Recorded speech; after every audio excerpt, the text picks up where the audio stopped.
Bom, e pelo quarto dia seguido, Lula criticou a atual taxa de juros no Brasil e o presidente do Banco Central, Roberto Campos Neto. Nesta sexta-feira, em entrevista à rádio O Tempo de Minas Gerais, o presidente declarou que a taxa de juros vai cair quando ele indicar o novo presidente do Banco Central. A taxa de juros de 10,50 é irreal para uma inflação de 4%. É isso. É importante todo mundo saber. Agora, eu não sou do Conselho Monetário Nacional. Eu não sou diretor do Banco Central. Então, isso vai poder melhorar quando eu puder indicar o presidente que vai para o Senado e a gente vai construir uma nova filosofia. Fala pessoal, voltamos aí com mais informações aqui no canal. Seja muito bem-vinda, seja muito bem-vindo aí você patriota de todo o Brasil, você que está aí assistindo o nosso em todas as regiões, e eu já peço para você ir já deixando aqui nos comentários de qual cidade que você está falando. Coloque aqui embaixo a cidade que você está falando. E eu já vou pedindo você para deixar o seu like aí no vídeo. Já vai deixando o like, pessoal. Você que é patriota, deixa seu like, compartilha esse vídeo ao máximo aí, explode esse vídeo nas suas redes sociais para que mais pessoas possam receber os nossos conteúdos. Pessoal, muita informação.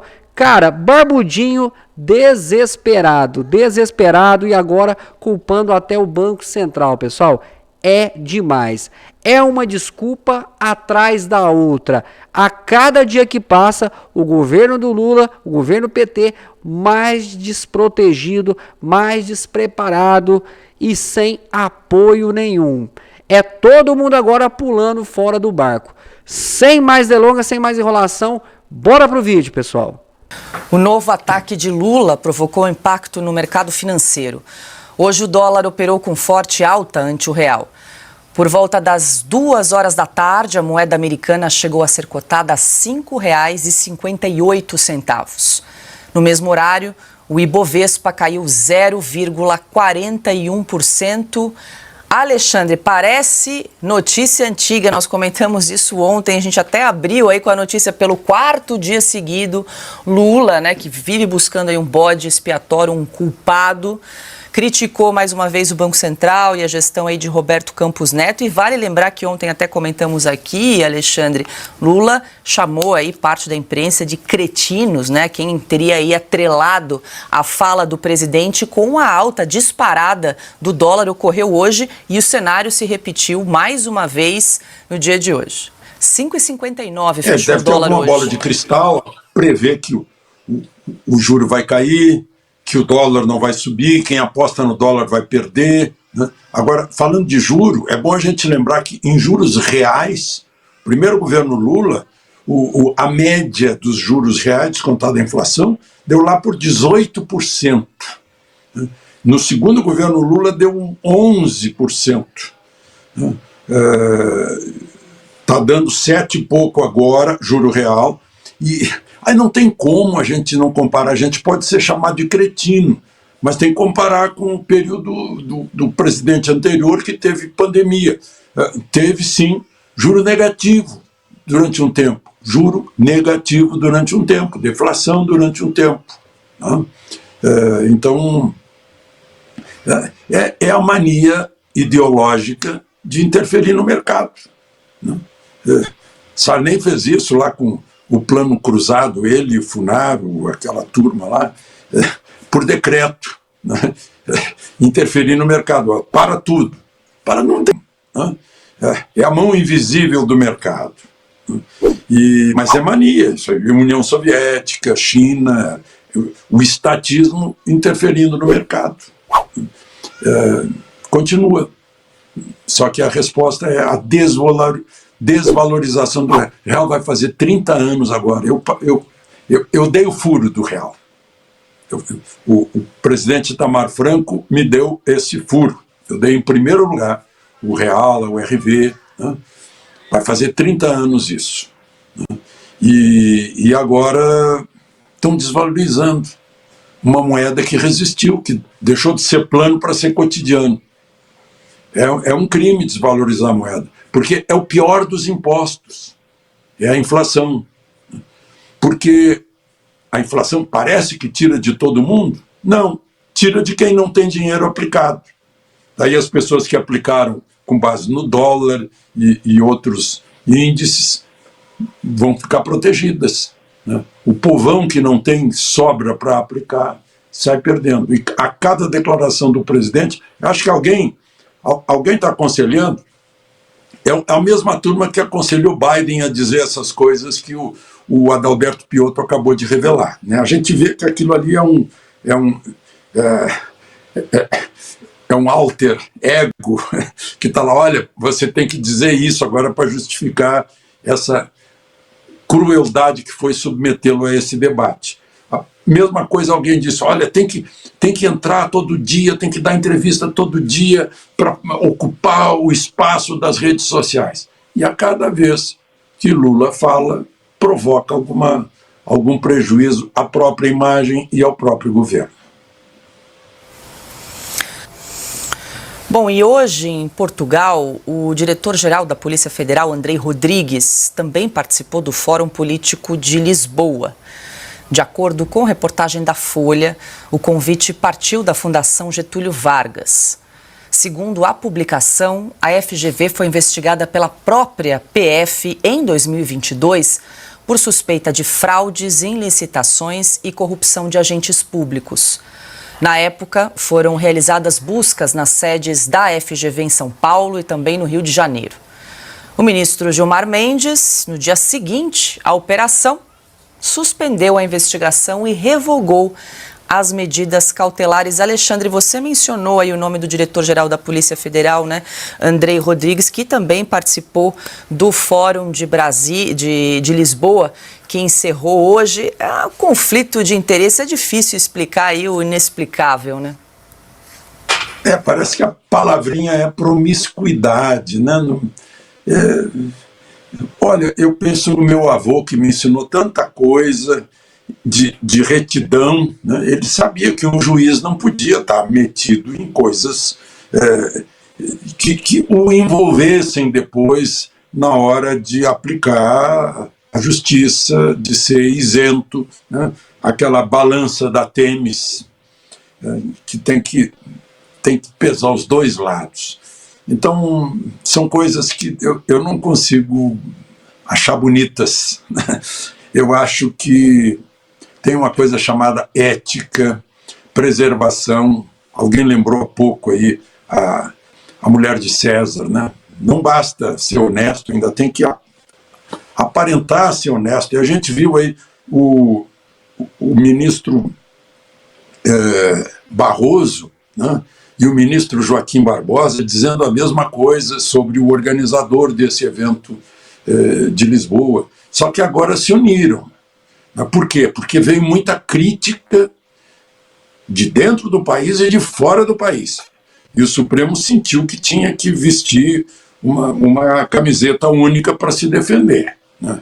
Eu até faria o trocadilho dizendo que estão metidos numa camisa de 11 varas, né? E tão, como o Piotto lembra, como é que vão sair dessa? Estão se metendo numa que não consegue sair. Eu lembro, recordo, eu assistia muitos julgamentos no Supremo, no tempo em que todos eles eram presenciais, nem havia essa palavra. O julgamento, obviamente, tinha que ser olho no olho. E os juízes vinham caminhando, atravessando a rua, já de toga, e as pessoas os cumprimentavam com o maior respeito, porque eles inspiravam respeito, né? E quando vinha alguma coisa do Congresso, a gente aprendeu a frasezinha latina, né? Interna corporis. Aí simplesmente ia para o arquivo, não ficava alegando aqui o que está no artigo 5º da Constituição, que diz assim: a lei não excluirá da apreciação do Poder Judiciário lesão ou ameaça a direito. Mas isso quer dizer outra coisa. Não significa que eu tenha que resolver no Congresso aquilo que no voto foi derrotado, né? Então eles invertem a vontade do povo, como foi em muitos casos. O caso mais lembrado, né? Aquele caso do comprovante do voto, que foi maioria, né? A presidente vetou e o veto da presidente foi derrubado, então foi reiterada a vontade do Congresso Nacional de que os votos tivessem a possibilidade de serem confirmados se houvesse alguma dúvida. Aí o resultado é que as dúvidas pairam até hoje sobre a cabeça dos eleitores brasileiros. Seria muito mais simples, né? Mas o Supremo contrariou a vontade do Congresso, argumentando que poderia quebrar o sigilo do voto, né? Não, o sigilo do voto é mantido, né? Agora, a apuração tem que ser pública, né? Isso já é óbvio, decisão de cortes europeias, né? Mas, enfim, voltando ao caso da presença lá do diretor da Polícia Federal, né? É bom a gente lembrar também que cada vez que uma autoridade do Executivo, do Judiciário, do Legislativo está fora do país, ela está fora do trabalho também, né? E o eleitor brasileiro, que também é contribuinte, é pagador de impostos, pagou só de impostos federais até dia 31 de maio mais de 1 trilhão e 100 bilhões de reais. Nunca antes na história desse país se pagou tanto tributo federal, mas é para receber o serviço. O Estado brasileiro existe para servir a nação brasileira. Por isso que a nação brasileira sustenta o Estado. Não é a nação que tem que servir o Estado, é o Estado que tem que servir a nação, prestando bons serviços públicos. E essa é uma demanda que faz com que as pessoas estejam perdendo a esperança. Enquanto o nosso presidente contribui com a derrocada do país todas as vezes que ele abre a boca, isso foi percebido hoje com mais uma vez a alta do dólar, queda do real, colapso da nossa economia, os nossos ministuristas do STF estão viajando para Portugal para participarem daquele evento Gilmar Palusa. Eu acho engraçado que quando o Bolsonaro era presidente, o STF pedia explicações sobre qualquer coisa que o Bolsonaro fizesse em 48 horas. Até hoje não foi pedido nenhuma vez do Lula. Então eles foram participar desse Gilmar Palusa, que aparentemente é para falar sobre democracia do Brasil, mas fora do Brasil. Aqui dentro eles não conseguem andar, tamanha a rejeição na cabeça de cada uma dessas pessoas. E foi para lá também toda a escória da política e corruptos que você possa imaginar. Donos das empresas envolvidas em corrupção foram para lá. Inclusive donos de empresas que estão sendo... que tem processos no STF, estão participando do Gilmar Palusa. Um total conflito de interesses. Mas quem sou eu para dizer alguma coisa? Eu não posso falar nada, senão a gente pode ser preso. Só que o que acontece? Nós estamos vendo aí uma escalada da temperatura no clamor popular, até mesmo dentro do Congresso, da anistia do 8 de janeiro. Né? A maior injustiça que está acontecendo hoje no Brasil vem justamente da justiça brasileira, daqueles guardiões da Constituição que estão mandando prender e condenar a 17 anos, 14 anos, senhorinhas do Zap, pessoas que estavam acampadas na frente do QG, até mesmo pessoas que nem sequer estavam lá na hora do vandalismo. Como vocês sabem, não preciso ficar rebatendo nisso de novo, mas a instrumentalização do 8 de janeiro para tentar inibir a oposição de trabalhar. O que acontece? A anistia do 8 de janeiro está cada vez mais forte dentro do Congresso. E os ministros do STF, principalmente Alexandre de Moraes, percebeu. E aí, quando ele foi responder uma entrevista lá no Gilmar Palusa, eu nunca vi ministro viajar desse tanto, mas tudo bem.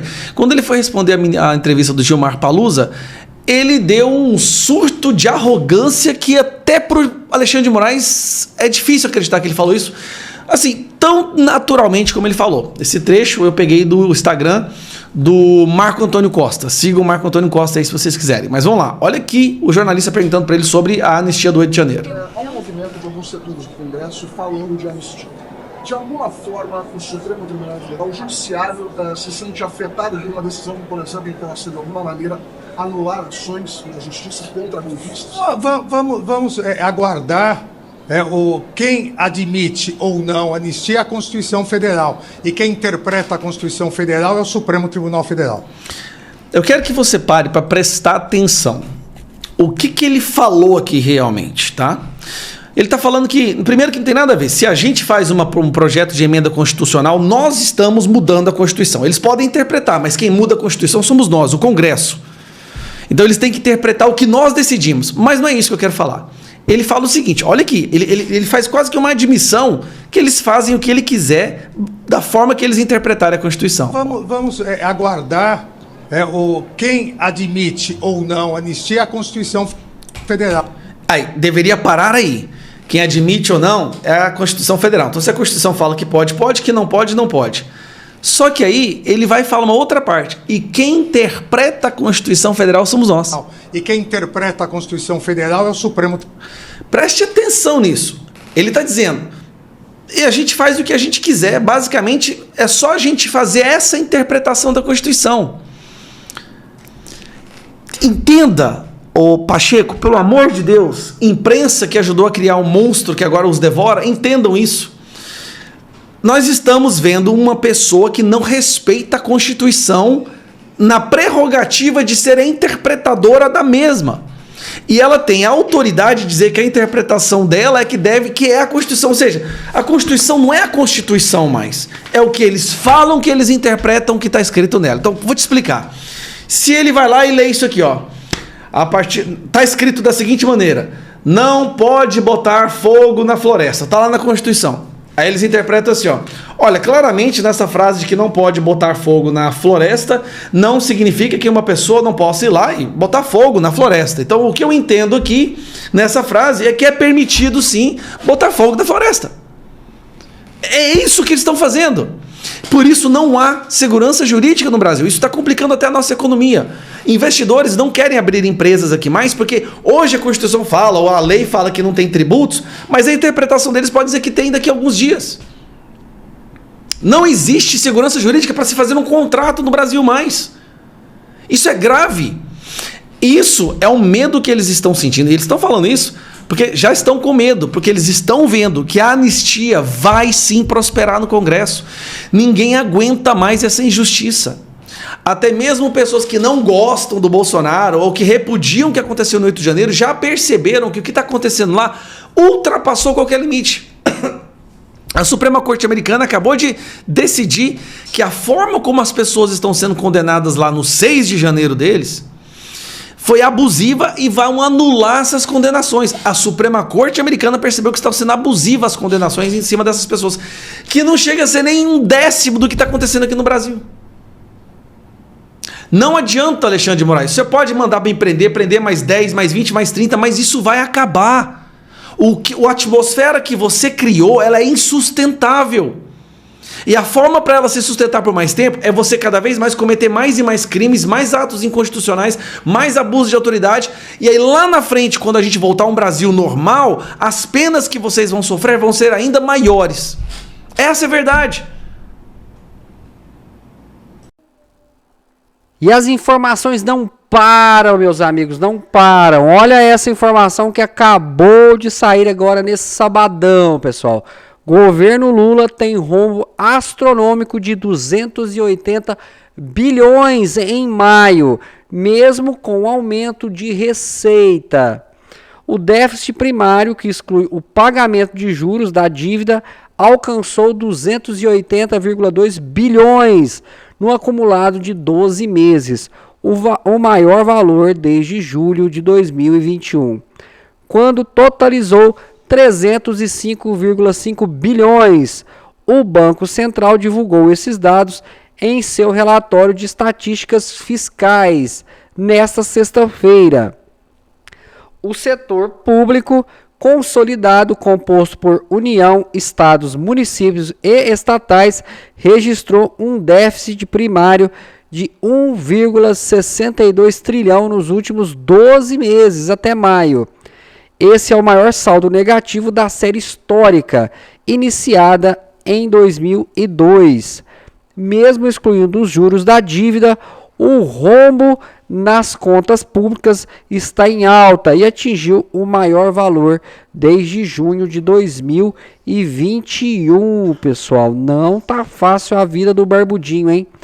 O setor público consolidado, composto por União, estados, municípios e estatais, registrou um déficit primário gigantesco. Em maio, durante o governo de Lula, o déficit continuou a crescer, apesar da arrecadação recorde de 203 bilhões no mês, a maior desde 1995. Aí, pessoal, o rombo aí, cada dia maior, e quem paga a conta somos nós aí, brasileiros. Vamos para outra informação agora é da Carla Zambelli, pessoal.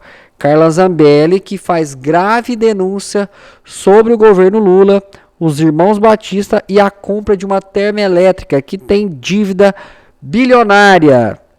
A deputada Carla Zambelli expressou críticas à recente aquisição de 12 usinas termoelétricas no Amazonas pelos irmãos Joesley e Wesley Batista, proprietários da Ambar Energia. Em uma publicação no Instagram, Zambelli destacou o impacto negativo desta transação para a população, insinuando que ela foi facilitada por uma medida provisória do governo Lula, que alterou regras financeiras para distribuidoras de energia. A deputada diz: inacreditável a compra das termoelétricas pelos irmãos Batista. Quem vai pagar por isso? Lutaremos para derrubar o quanto antes essa medida provisória de Lula, declarou a deputada. Zambelli informou que seu gabinete está preparando representações junto ao Tribunal de Contas da União, TCU, e ao Ministério Público Federal para investigar possíveis irregularidades e má gestão de recursos públicos relacionados a essa transação envolvendo novamente os irmãos Batistas, que já foram citados na Operação Lava Jato. Pessoal, essas são as informações, espero que vocês tenham gostado aí deste vídeo. Vou pedindo para você já ir compartilhando, deixando o seu like aqui no vídeo, pessoal, que é muito importante. E se você não é inscrito no canal, eu te faço um convite para se inscrever gratuitamente, clicando aqui no botão inscrever-se. Clicou, já está inscrito no canal, e aí clica no sininho das notificações para você receber novos vídeos aí diários, todos os dias para vocês. Eu vou ficando por aqui, um forte abraço e te espero no próximo vídeo.